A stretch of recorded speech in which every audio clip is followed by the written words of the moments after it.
William Booth lahir di Nottingham, Inggris pada tanggal 10 April 1829.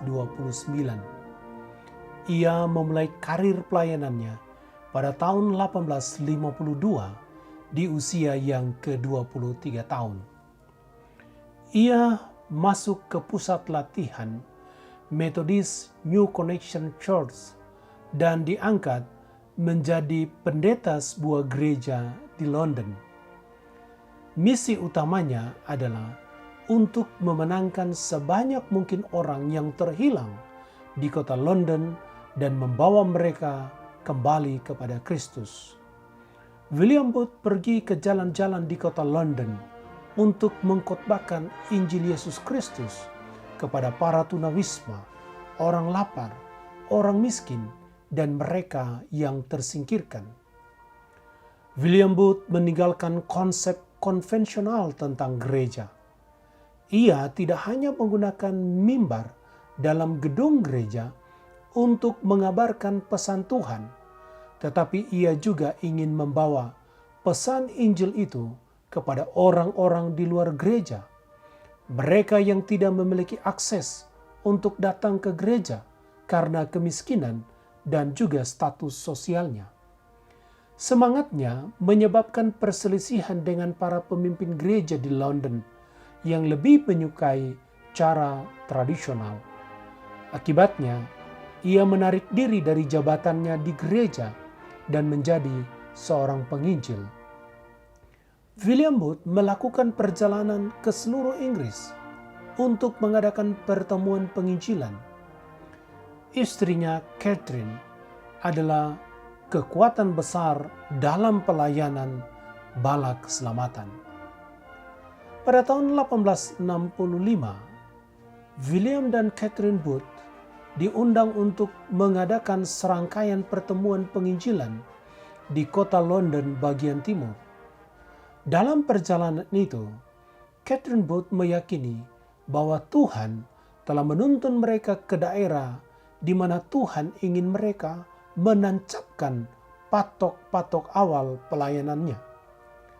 London Timur adalah bagian kota yang suram di mana kejahatan, kemiskinan, kebodohan, dan kesengsaraan merajalela di sana.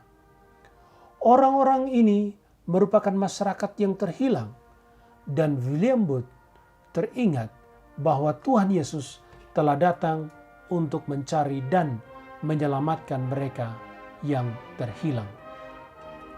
William Booth mendirikan tenda dan memimpin kebaktian di Whitechapel, London selama seminggu.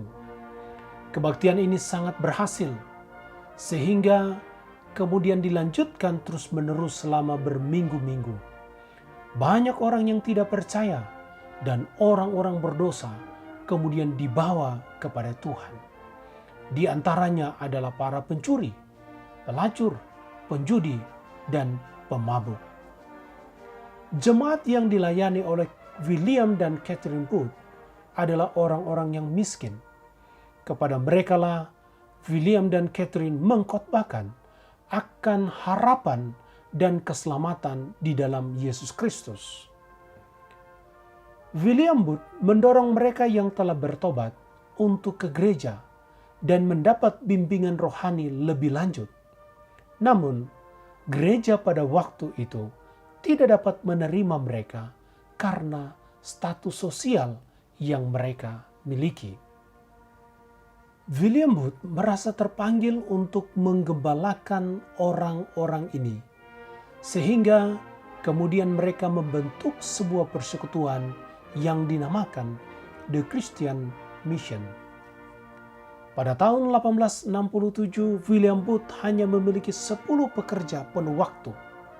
Namun, pada tahun 1874, jumlahnya telah bertambah menjadi 1.000 sukarelawan dan 42 penginjil. Dan para pengikutnya mulai memanggilnya jenderal, dan pengikutnya dikenal sebagai tentara haleluya. Mereka menyebar memberitakan Injil dari ujung timur London ke daerah terdekat, bahkan sampai ke kota-kota lain. Pada tahun 1878, William Booth mengubah nama The Christian Mission menjadi The Salvation Army atau Bala Keselamatan. Bala Keselamatan menghadapi tahun-tahun yang sulit ketika para pemilik rumah judi, bar, dan rumah prostitusi mengalami kerugian akibat dari pelayanan Bala Keselamatan. Mereka mulai mengorganisir sekelompok orang untuk menyerang dan menganiaya para prajurit dan ofisir Bala Keselamatan. Namun di sisi lain, karena pemerintah Inggris melihat dampak yang positif yang dihasilkan akibat dari pelayanan Bala Keselamatan, maka pemerintah mendukung sepenuhnya gerakan ini. Terlepas dari kekerasan dan penganiayaan, sekitar 250.000 orang bertobat di bawah pelayanan Bala Keselamatan antara tahun 1881 sampai 1885.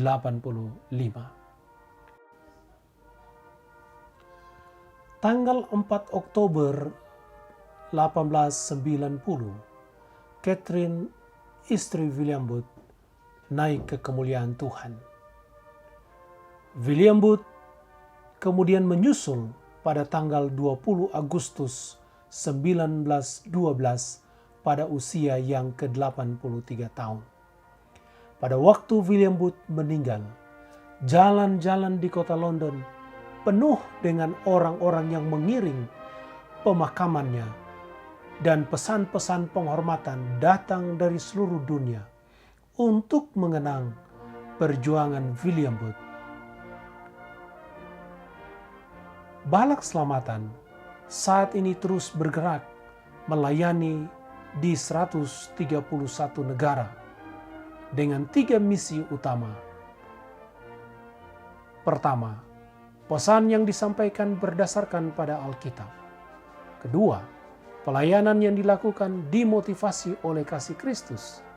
Dan ketiga, misinya adalah untuk memberitakan Injil Tuhan Yesus Kristus dan melayani kebutuhan manusia tanpa diskriminasi. Tuhan Yesus memberkati Bala Keselamatan. Tuhan Yesus memberkati prajurit-prajuritnya. Dan Tuhan Yesus memberkati kita semua. Haleluya.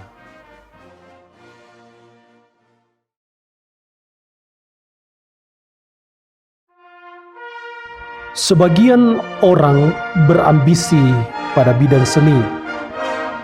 Sebagian orang berambisi pada kemasyhuran. Sebagian orang berambisi pada emas. Tetapi ambisi saya adalah jiwa-jiwa manusia.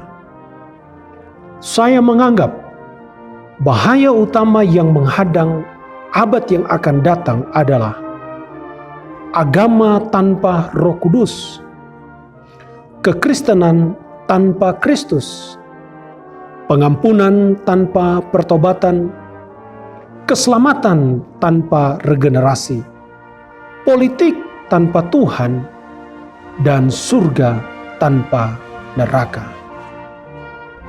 Kita harus bangun, atau orang lain akan mengambil tempat kita dan memikul salib kita, dan dengan demikian merampas mahkota kita. Jika kita ingin masa depan yang lebih baik, kita harus membangkitkan masa sekarang. Engkau ada di dunia ini bukan untuk diri sendiri. Engkau dikirim ke sini untuk orang lain. Dunia menunggumu. Aku tidak tahu apa yang hendak Tuhan rencanakan bagiku, tetapi aku serahkan diri sepenuhnya ke dalam tangan-Nya.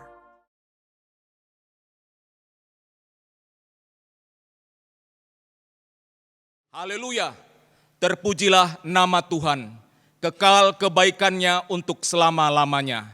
Senang saat ini kami dari kantor pusat Bala Keselamatan dapat menyapa Anda semua, para prajurit dan umat Bala Keselamatan dimanapun Anda berada.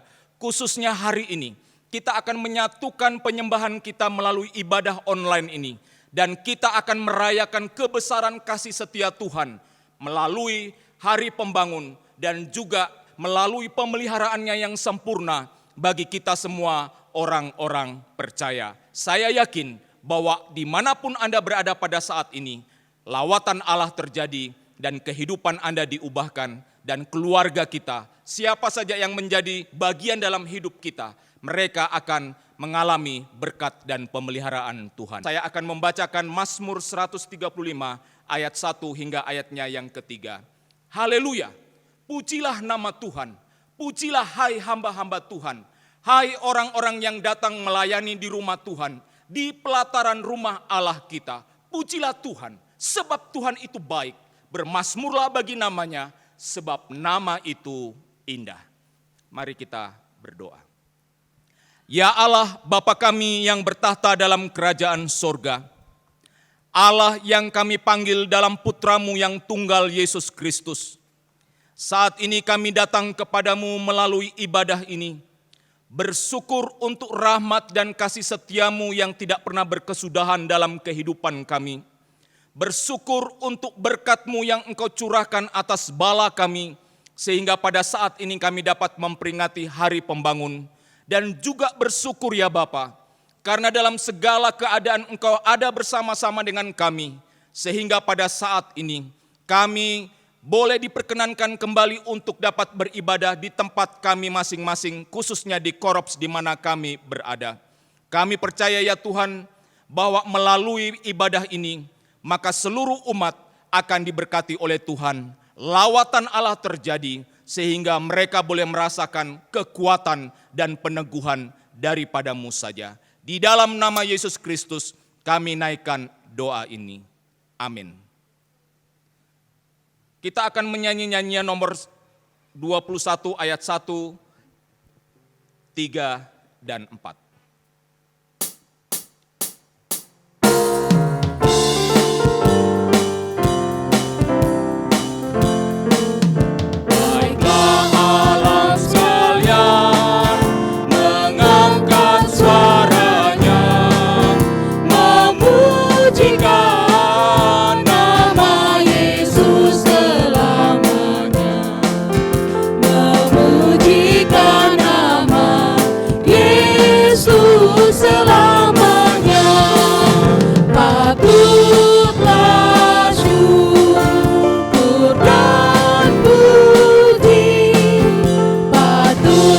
Syukur dan puji pada Juru Selamat diberi, pada Juru Selamat diberi.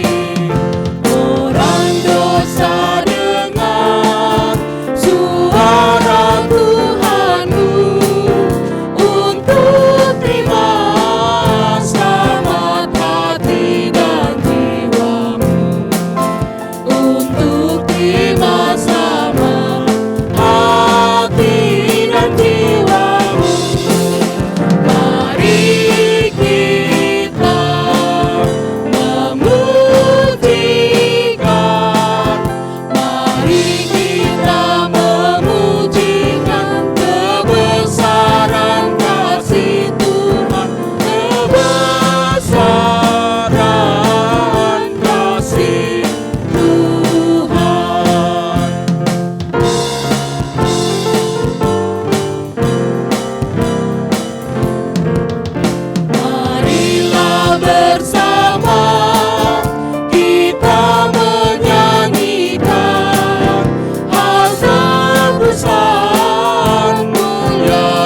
Mari kita berdoa.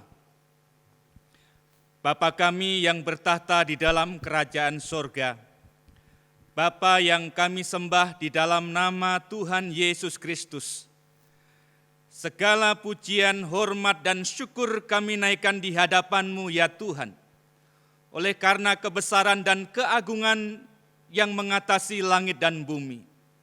Terima kasih atas kesempatan pada hari ini yang telah Engkau berikan kepada kami untuk beribadah di tempat ini. Terima kasih untuk anugerah-Mu dalam kehidupan kami, dan untuk kasih-Mu yang tanpa batas bagi kami, dan untuk semua orang-orang yang berada di sekitar kami. Kami bersyukur akan hari-hari yang Engkau berikan kepada kami, terutama keselamatan, kesehatan, penyertaan dan berkat-Mu yang kami rasakan dan nikmati selama ini. Meskipun saat ini kami berada dalam kondisi yang serba terbatas oleh karena pandemi, namun itu semua tidak menyurutkan hati kami untuk selalu bersyukur kepada-Mu. Kami bersyukur bagi bangsa Indonesia ya Tuhan.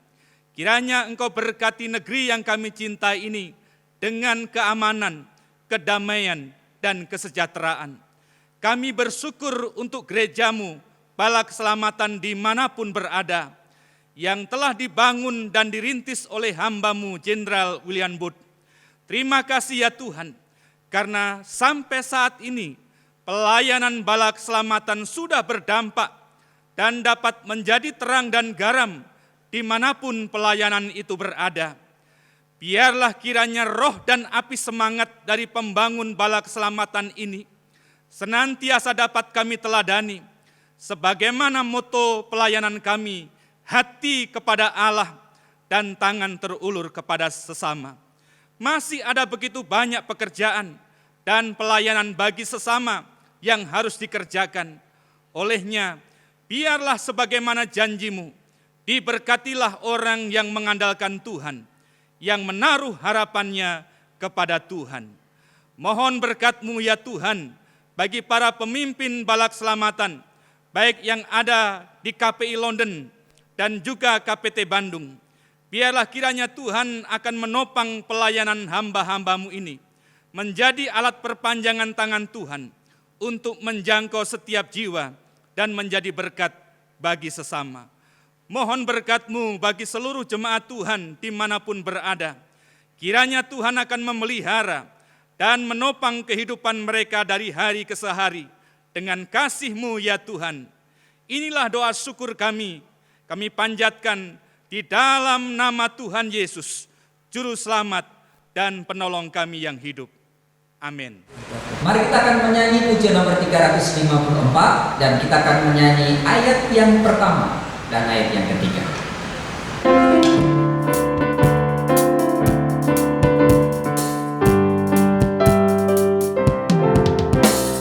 Bersaksilah di rumah-rumah dan di pinggir jalanan juga, pada orang yang tua muda dan ada yang miskin dan kaya. Pakailah bendera dan panji, pakailah musik dan penyanyi, Kristus untuk segala bangsa di seluruh dunia. Bersaksilah dari hal Yesus Kristus datang di dunia, serahkan hidupnya jadi kurban kudus menebus kita. Bersaksilah dengan kata dan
Haleluya. Puji nama Tuhan dan syukur kepada Dia sebab Ialah yang telah menyebabkan kita berada di sini pada hari ini dan mengizinkan kita melewati beberapa bulan masa lockdown atau isolasi atau masa di mana kita harus berdiam diri, bahkan beribadah di rumah kita masing-masing. Tetapi pada hari ini merupakan hari secara resmi Bala Keselamatan mengizinkan gereja atau gedung gereja dibuka untuk ibadah meskipun dengan batasan-batasan tertentu seperti sudah diberitahukan melalui surat edaran kepada seluruh pemimpin gereja Bala Keselamatan di Indonesia. Untuk itu pada saat ini saya ingin mengajak seluruh warga Bala Keselamatan di Indonesia, seluruh teritori, secara khusus memuji, memuliakan Allah, sebab Dialah yang telah menopang kita, mempertahankan kita sampai hari ini, bisa beribadah kepada Dia, dan bisa melihat, menikmati kebaikannya. Saya tahu dalam masa-masa pandemi ini, masa-masa sulit ini ada sejumlah pengalaman yang serupa kita alami. Saya yakin pengalaman khawatir pernah saudara alami dan saudara tidak sendirian. Pengalaman takut saudara pernah alami dan saudara tidak sendirian. Pengalaman bertanya-tanya tentang hari esok, saudara tidak sendiri. Sebab banyak orang yang mengalami itu, termasuk saya sendiri yang berbicara kepada saudara-saudara. Sebagai manusia biasa, hamba Tuhan sekalipun, pemimpin gereja sekalipun, ada masa-masa di mana kita mengalami kekhawatiran, ketakutan, bertanya tentang hari esok. Tapi hari ini saya ingin membagikan kepada kita sekalian bagian firman Tuhan dengan judul renungan mengandalkan Tuhan mengalahkan ketakutan. Sebelumnya mari kita satu di dalam doa. Bapa di surga, kami memuji Engkau, mengagungkan Engkau sebab Engkau telah memberkati kami selama ini. Dan kami bersyukur kepada Tuhan. Hari ini Engkau mengizinkan Gereja Bala Keselamatan membuka kembali rumah ibadahnya bagi umat Tuhan meskipun terbatas dan meskipun harus memenuhi sejumlah syarat, tetapi kami memuji Engkau sebab berbulan-bulan kami mengalami seperti terpisah satu dengan yang lain. Untuk itu hari ini di samping kami bersyukur, kami berdoa, berbicaralah kepada kami ya Tuhan melalui perenungan pemberitaan firman-Mu. Dalam nama Tuhan Yesus kami berdoa. Amin. Saudara sekalian, saya mengajak kita untuk melihat dan mengikuti pembacaan firman Tuhan dari Yeremia pasal 17. Yeremia 17 ayat 5 sampai dengan ayatnya yang ke-8. Saya bacakan bagi kita sekalian dalam nama Tuhan Yesus. Beginilah firman Tuhan. Terkutuklah orang yang mengandalkan manusia, yang mengandalkan kekuatannya sendiri, yang hatinya menjauh daripada Tuhan. Ia akan seperti semak bulus di padang belantara. Ia tidak akan mengalami datangnya kebaikan, keadaan baik. Ia akan tinggal di tanah angus, di padang gurun, di negeri padang asin yang tidak berpenduduk. Diberkatilah orang yang mengandalkan Tuhan, yang menaruh harapannya pada Tuhan. Ia akan seperti pohon yang ditanam di tepi air, yang merambatkan akar-akarnya ke tepi batang air, dan yang tidak mengalami datangnya panas terik, yang daunnya tetap hijau, yang tidak khawatir dalam tahun kering, dan yang tidak berhenti menghasilkan buah. Saudara-saudara yang saya kasih dalam nama Yesus Kristus, Yeremia mencatatkan janji Tuhan ini atau penyataan Allah kepada umat manusia dengan memberikan kontras.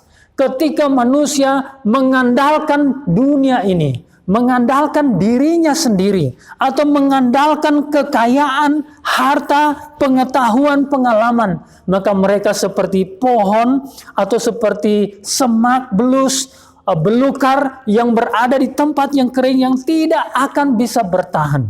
Sebaliknya dia mengatakan, bagi mereka yang mengandalkan Tuhan, Mereka seperti pohon yang ditanam di tepi air, yang merambatkan akarnya ke tepi batang air, dan yang tidak mengalami datangnya masa kering, tidak takut dengan tahun kering. Ia akan tetap memiliki daun yang hijau, ia akan tetap menghasilkan buah.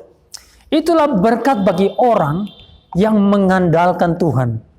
Tetapi di dalam konteks kehidupan kita hari-hari ini, di mana saya punya perasaan bahwa ada di antara kita sekalian yang tetap masih punya ketakutan, tetap masih punya kekhawatiran, tetap masih bertanya-tanya tentang hari esok, maka mengandalkan Tuhan adalah jawaban untuk menaklukkan ketakutan. Maka saudara-saudara yang saya kasih dalam nama Yesus Kristus, apa yang dimaksud dengan mengandalkan Tuhan? Mengandalkan Tuhan yang pertama berarti kita mengakui Tuhan sebagai Allah kita. Mazmur 100 ayat yang kedua dan yang ketiga dengan tegas mendeklarasikan bahwa akuilah Tuhan. Percayalah kepada Tuhan. Akuilah Dia sebagai Tuhan dan Allah. Saudara-saudara yang saya kasih dalam nama Yesus Kristus, saya juga ingin mengajak Anda untuk melihat dari Mazmur 139 yang mengatakan demikian. Ayat yang ke-14, aku bersyukur kepadamu oleh karena kejadianku dahsyat dan ajaib. Ajaib apa yang kau buat dan jiwaku benar-benar menyadarinya. Tulang-tulangku tidak terlindung bagimu ketika aku dijadikan di tempat yang tersembunyi dan aku direkam di bagian-bagian bumi yang paling bawah.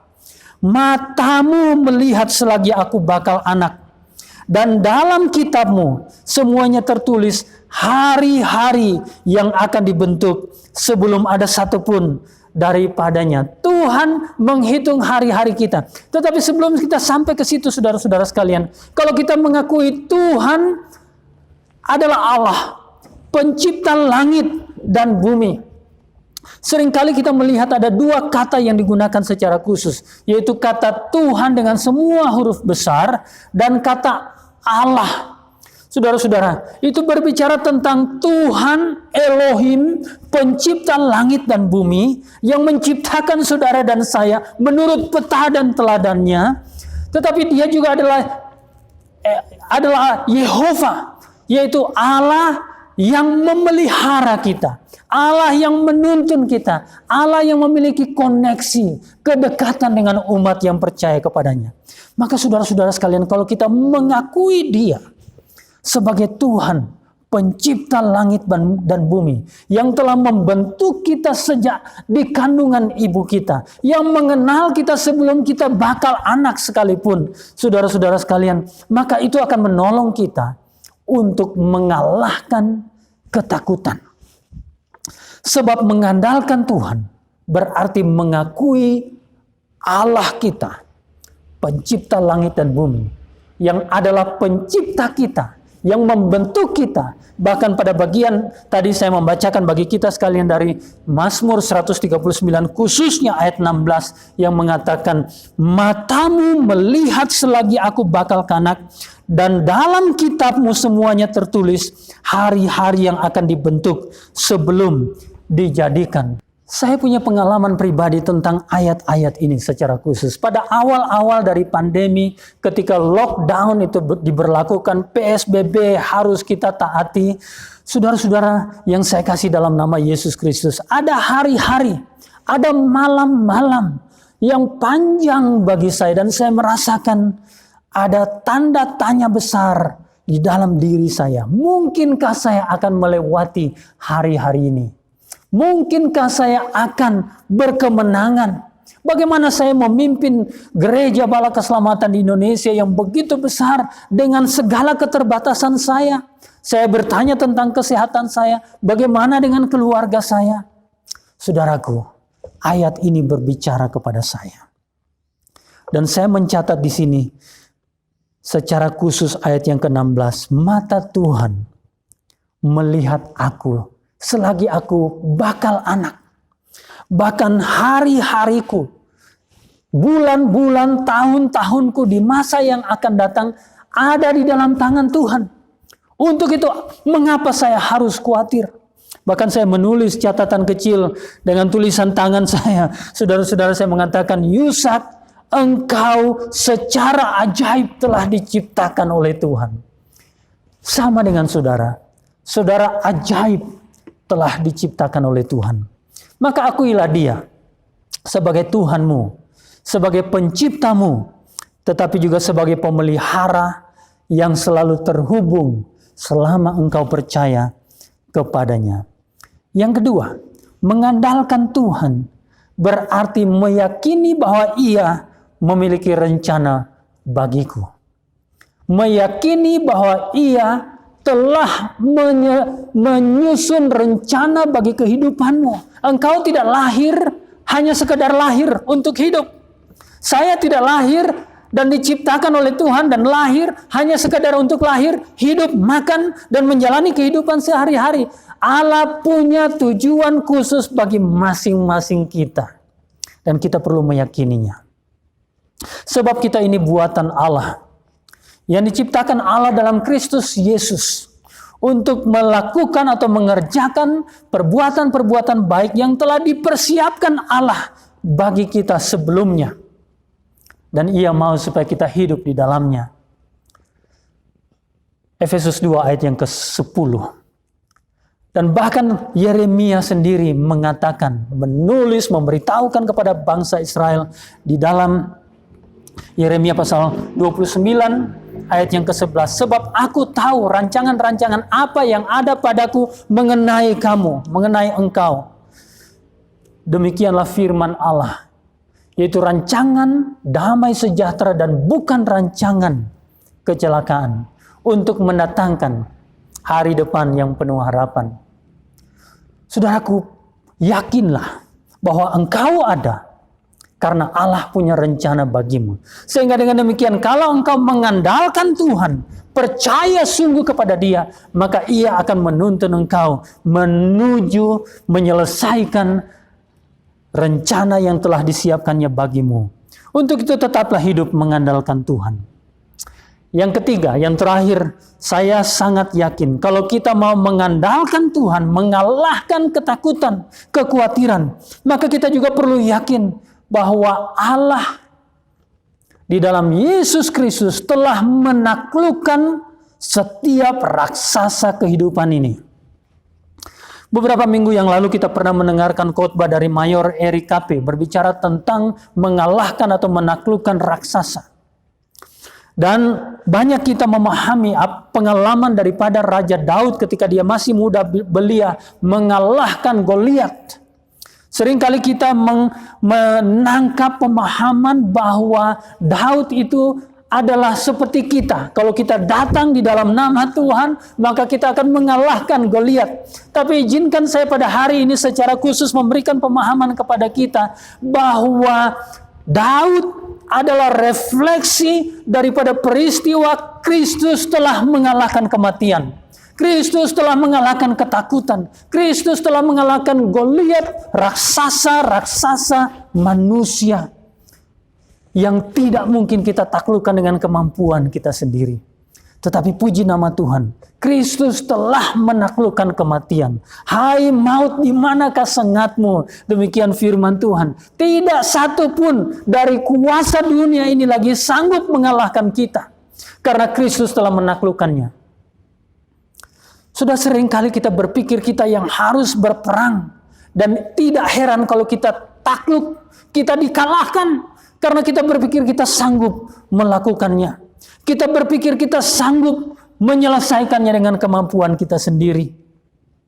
Tetapi mari saya ingin mengajak kita untuk mengimani bahwa Yesus Kristus di atas kayu salib itu telah menaklukkan kematian. Sehingga setiap orang yang percaya kepadanya akan hidup selama-lamanya.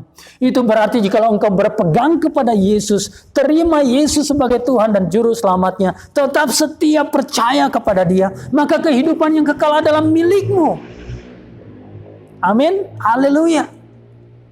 Kehidupan yang kekal adalah milik setiap orang yang percaya. Dan itu bukan mudah-mudahan, tetapi itu adalah sebuah kepastian.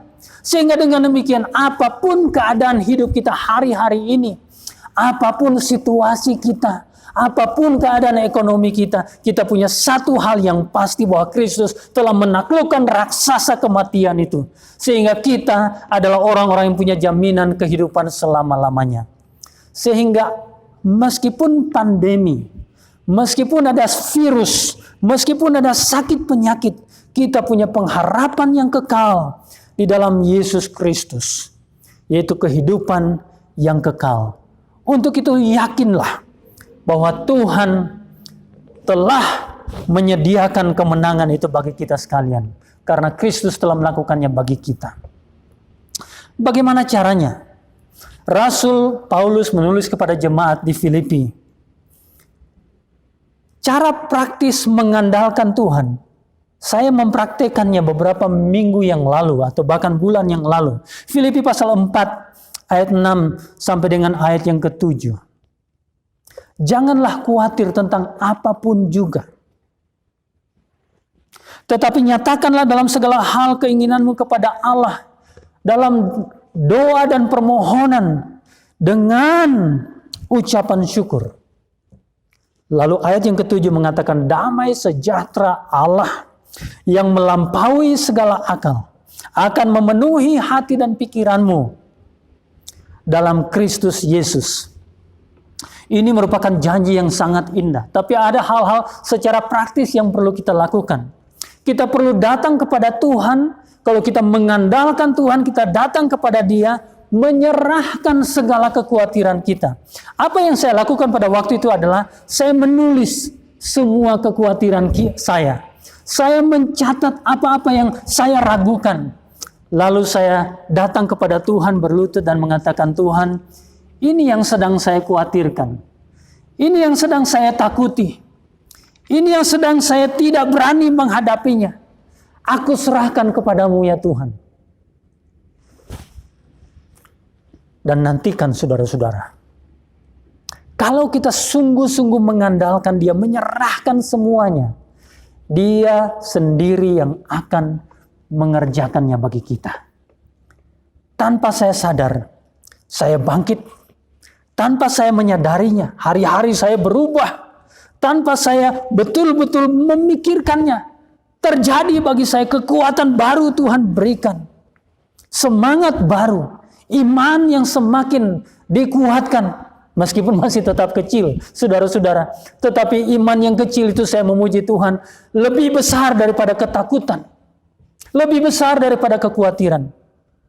Maka dorongan saya bagi saudara-saudara sekalian, mengandalkan Tuhan. Saudara-saudara, datang setiap waktu ketika saudara diperhadapkan dengan ketakutan dan kekhawatiran itu, tuliskan. Atau kalau tidak menulis, bilang semua itu. Ucapkan secara jelas kepada Tuhan, Tuhan, ini kekhawatiran saya. Saya takut mati. Saya takut sakit. Saya takut keluarga saya begini dan begitu. Lakukan itu saudara-saudara sekalian. Dan kalau kita melakukannya, maka Tuhan akan mengambil kekhawatiran kita. Dan ayat yang ke-7 mengatakan, damai sejahtera Allah yang melampaui segala akal akan memenuhi hati dan pikiranmu dalam Kristus Yesus. Tuhan memberkati saudara-saudara sekalian, dan selamat mengandalkan Tuhan dan mengalahkan ketakutan. Haleluya. Saudara-saudara yang dikasihi Tuhan, kita sudah dikuatkan melalui firman Tuhan. Diberkatilah orang yang mengandalkan Tuhan dan yang menaruh harapnya kepada Tuhan. Adakah di antara kita pada hari ini benar-benar ingin, Tuhan, aku ingin mengandalkan Engkau dalam kehidupan pribadi, pekerjaan, dan juga keluargaku. Atau mungkin ada di antara kita yang ingin mengatakan, Tuhan, aku meletakkan kebanggaan diriku, aku meletakkan kesombonganku di bawah kaki salib Kristus, dan aku mau hidup baru di dalam Engkau. kita bisa datang kepada Tuhan memohon pertolongannya. Bagi saudara-saudara yang mengalami pergumulan atau mengalami sakit penyakit dan saudara merasa kekuatan saudara sudah habis, yakinlah kekuatan Tuhan ada tersedia bagi saudara dan saya. Seperti pujian yang mengatakan, walaupun jalan di depanku ku tak tahu, ku akan tetap taat pada perintahnya. Karena Tuhan yang menjaga, ku tak ragu, ku yakin ku ada di tangannya. Saya mengajak kita untuk bersama-sama berdoa bagi diri kita, bagi bala keselamatan di Indonesia, dan juga bagi bangsa dan negara kita. Mari saya mengajak kita untuk berdoa bersama-sama. Bapa di surga, Allah yang maha besar, Allah yang maha kuasa, Allah yang kekal sampai selama-lamanya. Kami mau bersyukur kepadamu Tuhan. Pada hari ini Engkau telah mengingatkan kepada kami betapa pentingnya mengandalkan Tuhan dan menaruh harap kami hanya kepada Tuhan.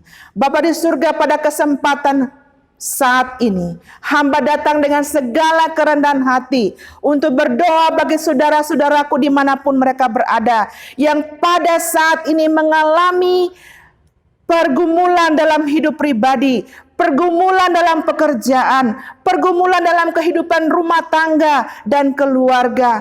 Bapa di surga, Engkau Allah yang maha besar dan maha kuasa itu. Berkenanlah Engkau melawat mereka, menguatkan iman mereka, meyakinkan kepada mereka ketika mereka mengandalkan dan menaruh harap mereka kepada Tuhan, maka ada kekuatan yang Tuhan berikan kepada mereka. Bapa, aku berdoa juga bagi mereka yang sedang terbaring karena sakit. Baik itu di rumah mereka masing-masing, yang sakit dan dirawat di rumah sakit. Oh Bapa di surga, Engkau menguatkan mereka pada saat ini. Yakinkan mereka Tuhan, bahwa Engkau ada bersama-sama dengan mereka. Yakinkan mereka Tuhan, bahwa mujizat masih ada, bahwa Tuhan sanggup memulihkan keadaan mereka. Mereka mungkin mengalami ketakutan dalam pembaringan mereka. Oh Bapa di surga, pulihkan mereka, aku berdoa. Pada saat ini Tuhan, aku juga berdoa bagi bala keselamatan di teritori kami. Terima kasih karena pada bulan ini secara khusus kami memperingati hari pembangun bala keselamatan, yaitu William Booth. Terima kasih untuk dedikasinya, untuk contoh dan teladan yang luar biasa. Biarlah kami senantiasa punya semangat untuk melayani Tuhan seperti William Booth. Semangat mencari jiwa-jiwa, semangat untuk menolong orang yang membutuhkan. Bapa di surga, kiranya kuasa Tuhan, pekerjaan Roh Kudus tetap bekerja dalam kehidupan kami, supaya kami mampu menjadi berkat bagi banyak orang. Bapa di surga, berkatilah semua hamba-hamba Tuhan, para opsir bala keselamatan, para sersan pemimpin. Kami berdoa Tuhan, biarlah pelayanan mereka semakin diberkati oleh Tuhan, baik di tempat-tempat yang terpencil maupun di kota-kota besar, di tempat-tempat yang sulit untuk dijangkau. Bapa di surga, hadirlah Engkau di sana dan memberkati hamba-hamba Tuhan. Semua umat bala keselamatan, hamba berdoa Tuhan memberkati. Kami berdoa Bapa di surga, bagi bangsa dan negara kami, bagi presiden dan wakil presiden, para aparat pemerintah yang bekerja di tempat-tempat yang terpencil sampai di pusat. Kami berdoa Tuhan berkati kepemimpinan mereka, khususnya menangani wabah virus COVID-19. Kami berdoa Bapa di surga, biarlah Tuhan tetap tambahkan kepada mereka hikmat, tambahkan kepada mereka pengertian, tambahkan kepada mereka bijaksana, sehingga apapun yang mereka lakukan, mereka melakukannya seperti untuk Tuhan. Bapa di surga, hamba berdoa bagi kota-kota yang pada saat ini tinggi statistik dari COVID-19. Kami berdoa Bapa di surga, biarlah Tuhan Engkau bekerja, memberikan kesadaran kepada masyarakat, sehingga kami semua bisa mengikuti protokol pemerintah dan bisa bersama-sama bekerja untuk bisa menanggulangi wabah yang sedang terjadi di negara kami. Bapa di surga, kami percaya ketika kami menaruh harap kami, ketika kami mengandalkan Tuhan, maka Tuhan bekerja di dalam dan melalui diri kami. Terima kasih Bapa di surga, dengarkanlah doa kami, dengarkanlah Tuhan, dan jawablah sesuai dengan kehendak-Mu. Karena kami telah berdoa dengan penuh percaya kami, hanya dalam satu nama, nama yang berkuasa, nama Yesus Kristus Tuhan dan Juru Selamat kami. Amin. Amin. Amin. Bapak Ibu Saudara-saudara yang dikasihi oleh Tuhan, kita akan kembali memuji nama Tuhan. Nyanyian nomor 160, lagu yang ditulis oleh pendiri Balak Selamatan Jenderal William Booth. Kita akan menyanyikan nyanyian ini ayat 1, 5 dan ayat 7. Dan saat kita menyanyikan pujian ini, kita diberikan kehormatan untuk memberikan persembahan. Nyanyian nomor 160 ayat 1, 5 dan 7, dan kita akan memberi persembahan.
Dan sekarang saudara-saudaraku yang dikasihi Tuhan, terimalah berkat Tuhan. Maka Allah damai sejahtera, yang oleh darah perjanjian yang kekal telah membawa kembali dari antara orang mati Gembala Agung segala domba, yaitu Yesus Tuhan kita, kiranya memperlengkapi kamu dengan segala yang baik untuk melakukan kehendak-Nya dan mengerjakan di dalam kita apa yang berkenan kepadanya oleh Yesus Kristus. Bagi Dialah kemuliaan sampai selama-lamanya. Amin. Amin.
Tuhan.